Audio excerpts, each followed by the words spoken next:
Hey guys, Waterfowler41 here, and today we are finally upgrading our mud flaps on the tires. We're finally putting on real mud flaps and getting rid of what I'll call splash guards. So these are Husky liners. We're going to be getting rid of those and upgrading to something a little bit more durable. Since I put on new tires, and really larger tires at that, I've been getting a lot more rocks thrown up the side of the car. So if you drive a Chevy, here's one, you know that it's generally thinner paint down here. And for whatever reason, the rocks are getting thrown up and tossed in there and chipping everything away. So it's time to upgrade. So we're going to get rid of the Husky liners on the front and back and replace them with new mud flaps. Alright, let's go ahead and unbox the flaps from DuraFlap. So here is the front set. So a couple things that I really like about these mud flaps. One, they look awesome. So I would say that's about 25% of the reason why I got these over any other brand. And the other reason that I like these mud flaps is because of the way that they're designed. So let's open it up real quick and I'll show you.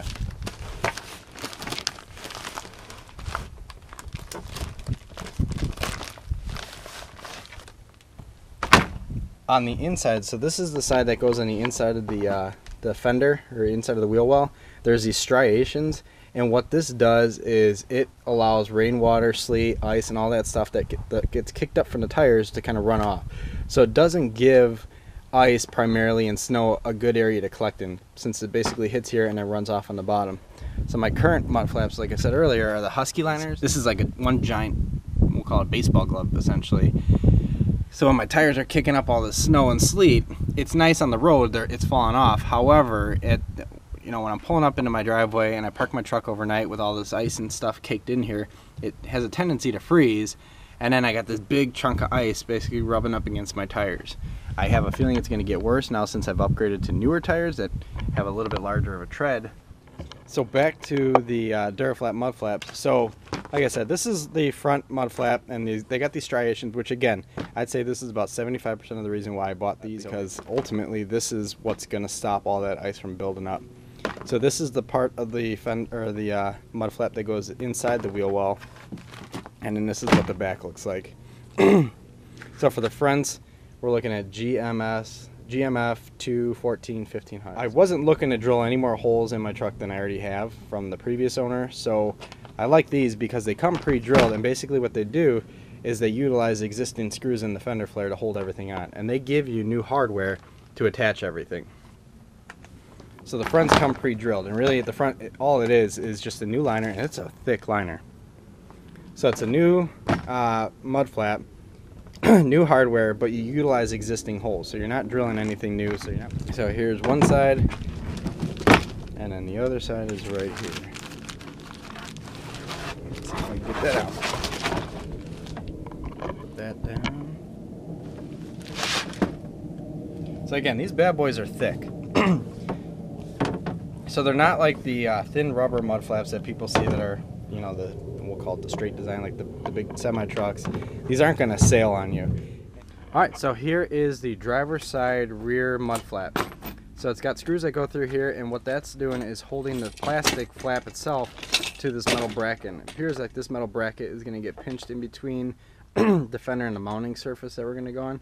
But again, just like the front, the rears do not require any sort of drilling through any of the metal or the plastic in the car. The only thing you need to do is pop a hole in the fiber board. So that fiber wheel liner that we have inside the wheel well, I think this is going to be where it's going to end up going. But there's a hole in the metal in the body panel behind here that you're going to be threading a bolt through. That's the only hole we're going to have to pop. But again, the rest of it is just utilizing these existing screws.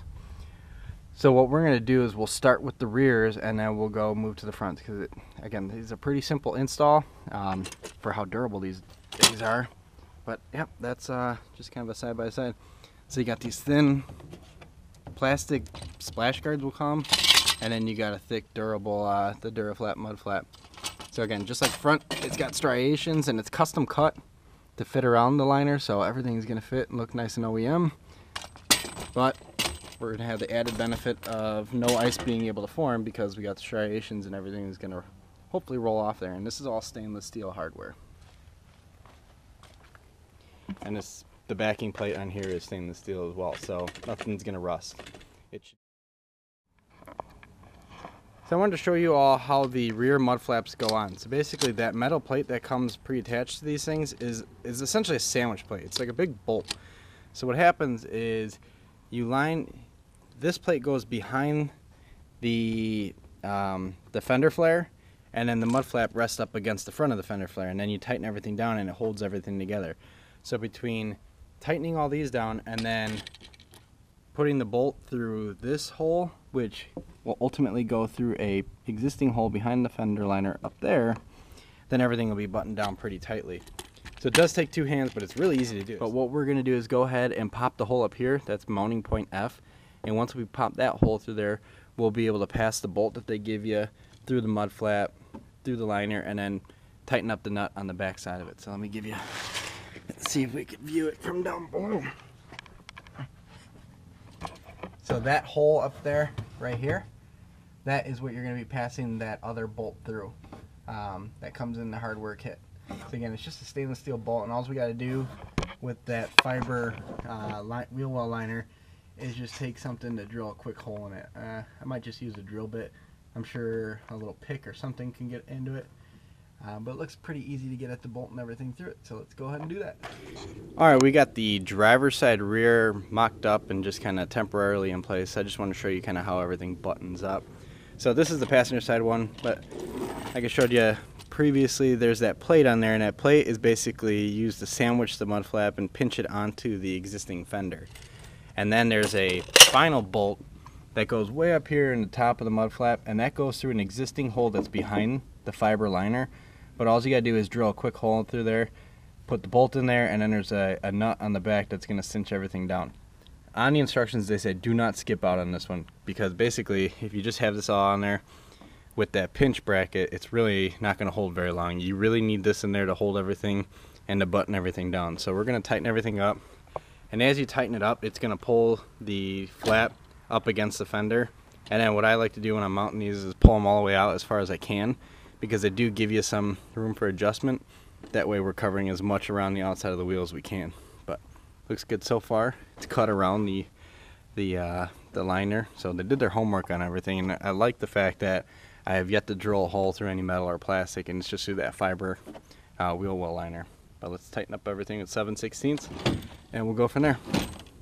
All right. So the rear is installed. Just a couple tips on making this thing fit the best way is just like a wheel, don't tighten each one all at once. Tighten up each of these bolts on that bracket slowly. So do this one a little bit, move down to the next one, and then just kind of keep going back and forth. That way it pinches everything down nice and evenly.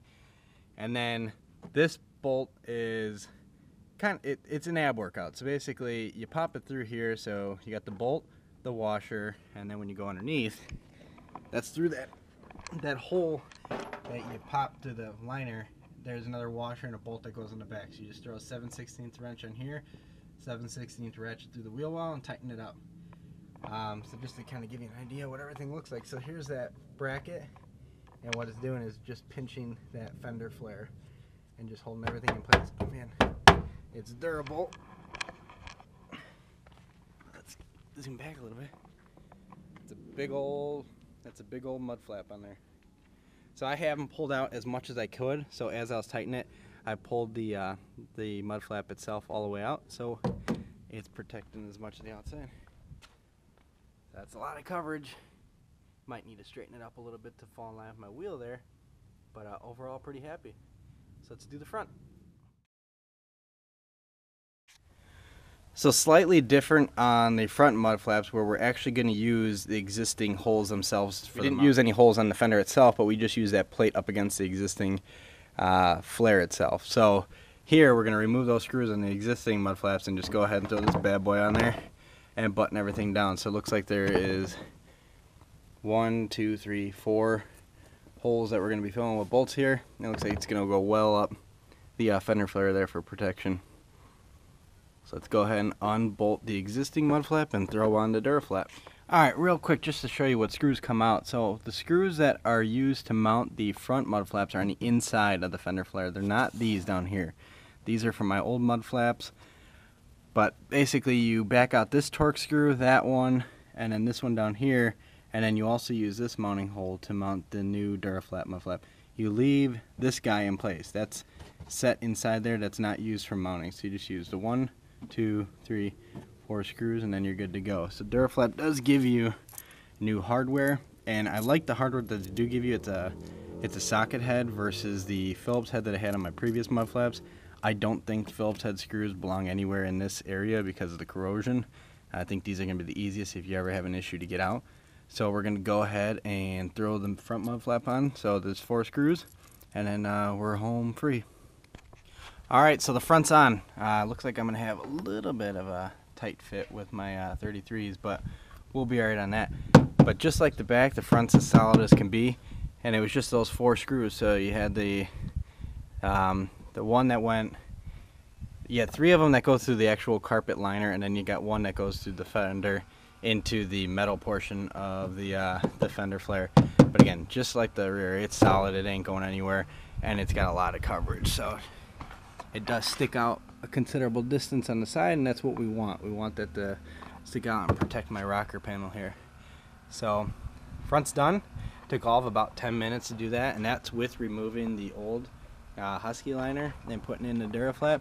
But it goes up higher, and it, like I said, the striation, this is the main reason why I wanted these on my truck. It's because these allow that ice to flow off instead of sticking inside those little cups. And then we have the rear.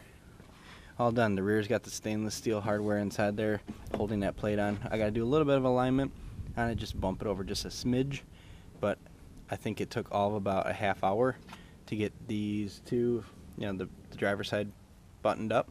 So we'll go ahead and finish the passenger side, and then we'll be good to go. Alright guys, we got everything installed on the truck, so just a couple of tips when you go to install yours.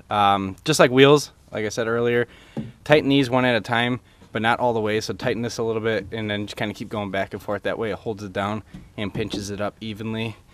This one's kind of a pain in the butt to get, but once you do get it, everything bites down real well. But like the instructions say, don't skip out on this screw. You really need that bolt in there to hold everything down, because just with the pinch plate here, it's not going to do 100% job of holding everything in place.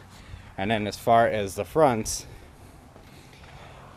you're just removing the existing screws, and then you're using the supplied hardware from DuraFlap, and then you're just installing everything. So everything's buttoned up, everything's real cinched down in there, so pretty happy with the look of it. So let's look at the rear from below, just kind of show you how coverage. So it's for sure covering up all of my tires, so that's excellent. And then they do stick out quite a bit on the side, so that's nice as well. So like I said, the winner will be the real determiner as to how well they perform. But I have had these in the past, and I'm super happy with how well they perform, especially as far as the ice. So the ice is a big thing. So now with flat mud flaps like this and with the striations, everything's going to drip off, and we won't get those big old ice rocks that are forming on there. So there's the driver's side, and then we'll go to the passenger side. And the added bonus is it's going to protect my Stainless Works exhaust. And then the passenger side. The other little hint here is it's easier to install with the wheel turned out like this than it would be for the wheel to be turned in. So on the driver's side, I installed it with the wheel turned in, and it was kind of a tight space, but with it turned out, it gives you plenty of room. So anyway, that's the DuraFlaps 3-year warranty on these bad boys. So, but again, I said I had them on my F-150 prior to this truck, and they lasted until I sold the truck, and that was 10 years. So I think we're going to be good to go on these ones. Just a real quick overview of all the tools that I needed when I was doing these mud flaps. Again, they're drillless, so you shouldn't need to be drilling in any of the metal or plastic, but you do have to pop a hole through the fiber wheel liner in the rears, and a drill is probably needed for that one. You could use a screw with some force, but a drill makes it a lot easier. 7/16 ratcheting wrench for getting that bolt on the rear wheels, that one that goes through the existing hole in the chassis. 7/16 socket for the rear bolts, and then a 9/32 for the front mud flaps with obviously ratcheting. But yeah, other than that, pretty simple install. It took all of about an hour total with filming and everything, so it wasn't that bad of an install, and it was almost, I'll say 99% drillless. Again, you had to pop the holes in the fiberboard, which is fine. You don't see them once you put the mud flap up against it, but everything's cinched down, and very happy with the install.